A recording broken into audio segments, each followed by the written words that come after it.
রাসূল সাল্লাল্লাহু আলাইহি ওয়াসাল্লাম সাহাবাদেরকে নিয়ে একবার বসা, হঠাৎ করে এক সাহাবী এসে বললেন, ইয়া রাসূলুল্লাহ হালাকতু ইয়া রাসূলুল্লাহ, হে আল্লাহর রাসূল আমি তো শেষ। রাসূল সাল্লাল্লাহু আলাইহি ওয়াসাল্লাম বললেন, তুমি শেষ, তোমার আবার কি হলো? তো সাহাবী বলেন, ওয়াকাআতু আলা ইমরাআতি ফি রমাদান, আমি রমজান মাসে দিনের বেলায় আমার স্ত্রীর সাথে ফিজিক্যাল ইন্টিমেসিতে চলে গেছে, ভুল করে ফেলছি। আমরা জানি যে রমাদানে আমরা কিছু কাজ করতে পারি না। সিয়ামের সংজ্ঞাই হচ্ছে আসওমু হুয়াল ইমসাক আনিল আকলি ওয়া শুরবি ওয়াল জিমাই মিন তুলুইশ শামসি ইলা মিন তুলুইল ফাজরি ইলা গুরুবি শামসি মা আন-নিয়া, মানে রোজা হচ্ছে এটা এমন ইবাদত, সূর্যোদয় থেকে সূর্যাস্ত পর্যন্ত না খেয়ে থাকা, কোনো কিছু পান না করা, এবং দিনের বেলায় বিবাহিতরা তাদের স্ত্রীদের সাথেও ইন্টিমেসিতে যেতে পারবে না। এটা যদি কেউ মেনটেন করে এটা হচ্ছে সিয়াম। তো এই সাহাবী বলে, ইয়া রাসূলুল্লাহ আমি তো শেষ, আমি তো দিনের বেলা ভুল করে ফেলছি, আমি তো আমার স্ত্রীর সাথে মেলামেশা করে ফেলছি, এখন কি করব? তো এটার আবার একটা বড় পেনাল্টি আছে, আপনারা যারা জানেন যে ইচ্ছাকৃত রোজা ভাঙলে কাজাও করতে হয়, কাফারাও দিতে হয়। কাজা মানে একটা রোজার জন্য একটা রোজা, আর কাফারা মানে হচ্ছে আরও 60টা রোজা রাখতে হবে।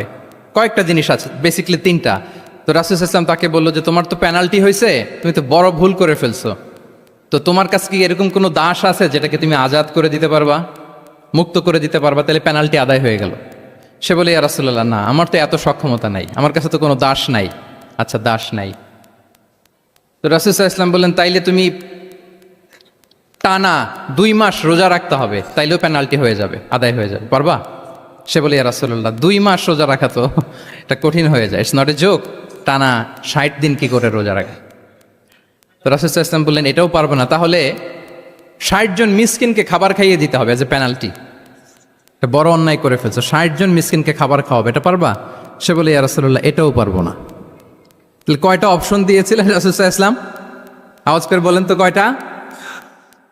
একটাও উনি পারবে না। দাসও আজাদ করতে পারবে না, 2 মাস রোজাও রাখতে পারবে না, 60 জনকে খাওয়াতেও পারবে না। তো রাসূল সাল্লাল্লাহু আলাইহি ওয়াসাল্লাম বললেন, কিছুই যখন পারবে না, কি আর করা, যাও একটু অপেক্ষা করো, দেখি কি করা যায় তোমাকে নিয়ে। তো রাসূল সাল্লাল্লাহু আলাইহি ওয়াসাল্লাম অন্যান্যদের প্রশ্নের উত্তর দিচ্ছিলেন, সময় যাচ্ছে, হঠাৎ করে রাসূল সাল্লাল্লাহু আলাইহি ওয়াসাল্লামের দরবারে এক ঝুড়ি সাদাকার খেজুর আসলো, এক ঝুড়ি। তো সাদাকার এক ঝুড়ি খেজুর দেখে রাসূল সাল্লাল্লাহু আলাইহি ওয়াসাল্লাম বললেন, ওই ব্যক্তিকে ডাকো যার কিছু নাই, কিছুই করতে পারবে না। ডেকে আনা হলো। রাসূল সাল্লাল্লাহু আলাইহি ওয়াসাল্লাম বললেন, যাও, তুমি তো কিছুই করতে পারবে না, এই এক ঝুড়ি চ্যারিটির খেজুর, সাদাকার খেজুর তুমি গরিবদের মাঝে বিতরণ করে দাও, তাসাদ্দাক বিহা, এটা বিতরণ করে দাও, তাইলে আশা করি আল্লাহ তোমাকে মাফ করবে।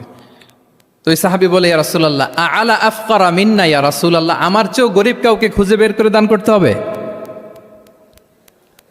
রাসূল সাল্লাল্লাহু আলাইহি ওয়াসাল্লাম বললেন, হ্যাঁ গরিবকেই তো দিতে হবে। তো উনি বললেন যে রাসূলুল্লাহ পুরো মদিনার তল্লাটে আমার চাইতে গরিব কেউ আর নাই, আমি সব চাইতে গরিব। ফাদাহিকা রাসূলুল্লাহ হাত্তা বাদাত আনিয়াবু, একথা শুনে রাসূল সাল্লাল্লাহু আলাইহি ওয়াসাল্লাম হেসে দিলেন, এত হেসে দিলেন যে রাসূল সাল্লাল্লাহু আলাইহি ওয়াসাল্লাম এই পাশের চোয়ালের দাঁত দেখা গেল। এত বেশি হাসেন না উনি, নিজেকে ধরে রাখতে পারলেন না, হাসি আটকে রাখতে পারলেন না। ফাদাহিকা রাসূলুল্লাহ, হেসে দিলেন, হাত্তা বাদাত আনিয়াবু, ওনার দাঁতের এপাশ ওপাশ দেখা গেল। তো রাসূল সাল্লাল্লাহু আলাইহি ওয়াসাল্লাম বললেন, যাও, দাস মুক্তি করতে পারবো না, 2 মাস রোজাও রাখতে পারবো না, তারপরে 60 জনকে খাবারও খাওয়াতে পারবো না, এখন দিলাম চ্যারিটির এক ঝুড়ি খেজুর, এটা গরিবদের মধ্যে দান করে দাও। তুমি বলো যে তোমার চেয়ে গরিব আর কেউ নাই, তো কি করা, যাও তুমি তোমার ফ্যামিলি নিয়ে এটা খাও,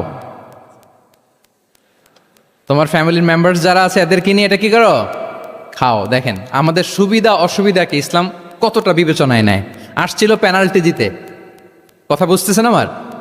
ওই সাহাবী রাসূল সাল্লাল্লাহু আলাইহি ওয়াসাল্লামের কাছে আসছিল কি দিতে, পেনাল্টি, এখন নিয়ে গেল কি, এক ঝুড়ি। আল্লাহু আকবার পড়বেন না?